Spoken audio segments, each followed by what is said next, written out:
baik-baik ya. Oh iya, with me Miss Ati.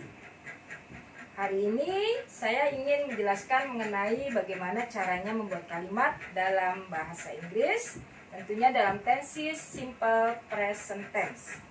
Oke. Di sini kita perhatikan baik-baik.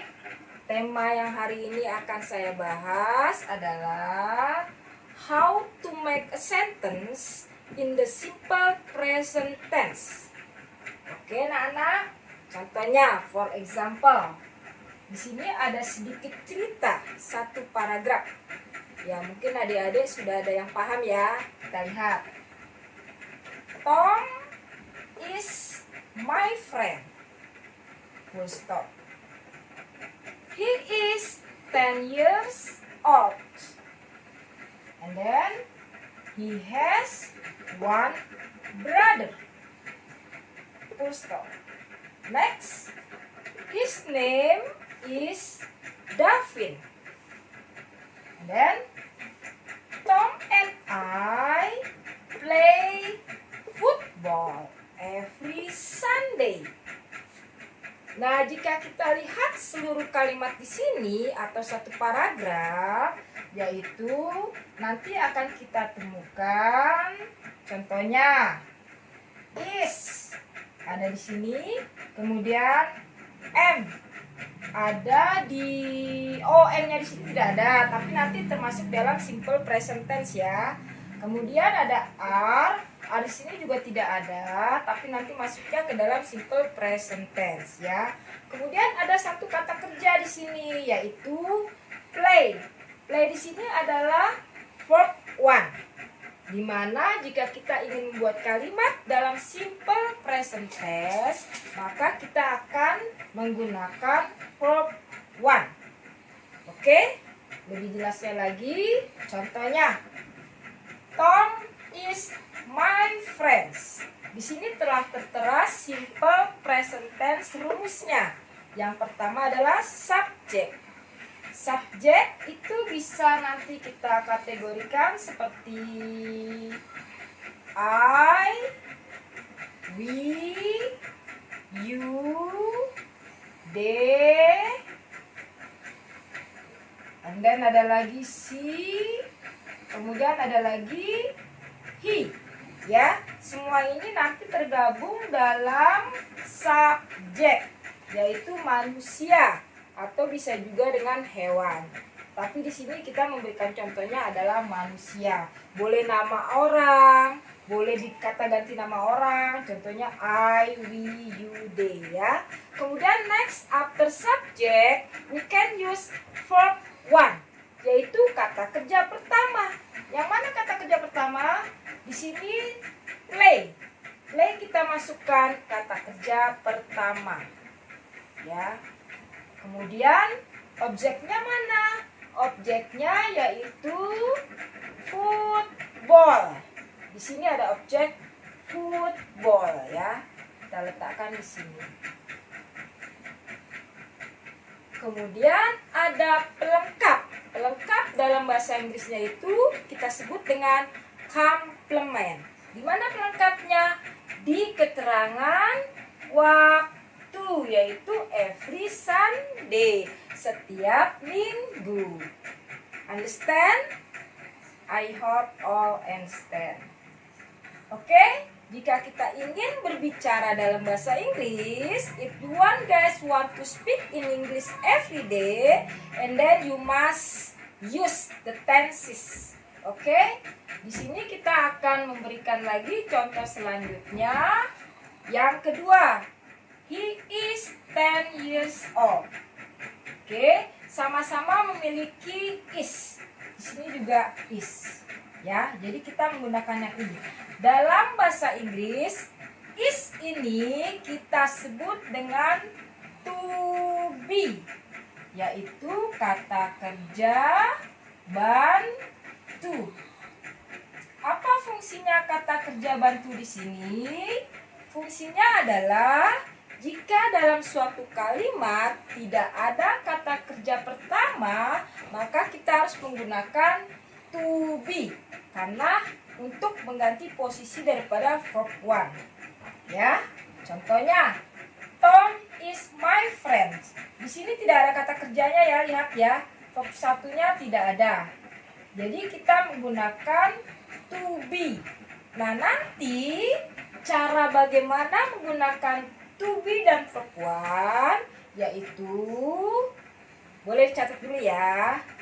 Adalah nanti kalau kita ingin menggunakan to be, itu posisinya adalah to be digunakan untuk menerangkan atau menjelaskan kata benda.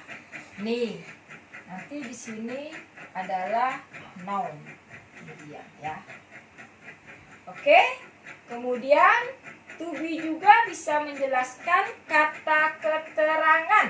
Contohnya apa kata keterangan? Misalkan Tom is in his room. Yang mana keterangannya, Miss? Keterangannya adalah di ruangan atau di dalam ruangannya. Nah, to be di sini berfungsi menerangkan kata keterangan.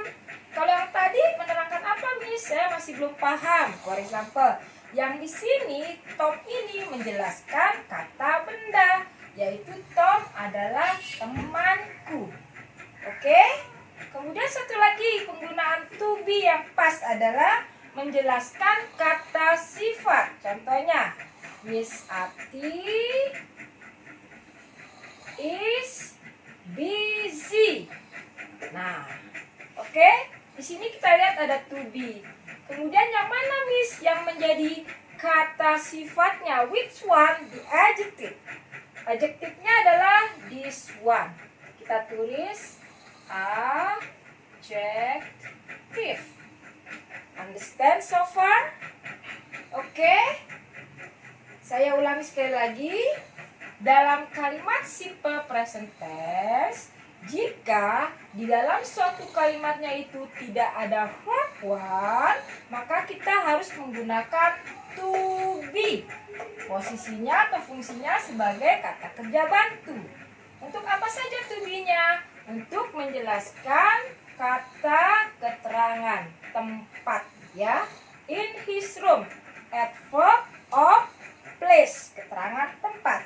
Kemudian untuk menjelaskan keterangan kata benda, Tom is my friends. Yang mana my friends-nya ini posisinya atau fungsinya sebagai kata benda ya. Noun. Ada juga yang menjelaskan kata sifat. Yang mana, Miss? Nih, Miss Ati is busy. Busy di sini adalah adjective, yaitu kata sifat. Oke? Nah, bagaimana caranya kita bisa membuat kalimat dengan kata kerja pertama atau to be? Bisa dengan mudah. English is very easy. English is not very difficult. Artinya tuh Inggris tuh gampang banget. Jadi belajar bahasa Inggris itu tidak sulit kalau kita mau belajar dengan rajin. Contohnya yang membuat kalimat dengan verb one. Di sini ada dua ya. Yang ini dan this one. Oke? Yang pertama kita lihat. He has one brother. Dia mempunyai satu saudara laki-laki. Has di sini adalah verb one, yaitu mempunyai. Ya. Yang satu lagi yang mana, Miss? Which one the other one? Yang ini. Tom and I play football every Sunday. Yaitu Tom dan saya bermain sepak bola setiap minggu. Play di sini adalah kata kerja pertama. Nah, jadi the difference between how to use to be and verb one adalah jika dalam kalimatnya itu tidak ada kata kerja, maka kita menggunakan to be. Atau bisa kita katakan jika kita ingin membuat atau berbicara dalam bahasa Inggris tapi kita tidak menggunakan kata kerja, menjelaskan kata benda, kita menggunakan to be. Menggunakan atau menjelaskan kata sifat, kita menggunakan to be. Menjelaskan kata tempat, kita menjelaskan yaitu memakai to be ya. Jadi to be itu digunakan untuk menjelaskan atau menerangkan satu adverb, kata keterangan ya, adverb kata keterangan. Kemudian noun kata benda, kata benda. Selanjutnya kata sifat, adjective, adjective nih. Kata sifat, kata sifat. Oke, jadi sudah paham ya. Selanjutnya kita akan menjelaskan lagi tentang bagaimana caranya kita menempatkan posisi to be itu dengan subjek yang tepat. Oke, jika ingin menggunakan to be dengan subjek yang tepat di simple present tense adalah jika subjeknya I. Ini di sini I ya posisinya. Kita gunakan to be-nya am. Jika subjeknya we, you, they, maka kita gunakan to be-nya are. Kemudian jika subjeknya she, he, atau kata ganti binatang, benda yang lain, itu kita menggunakan to be-nya is. Understand? Oke, cukup sampai di sini. Kita lanjutkan dengan segmen selanjutnya. Wassalamualaikum warahmatullahi wabarakatuh.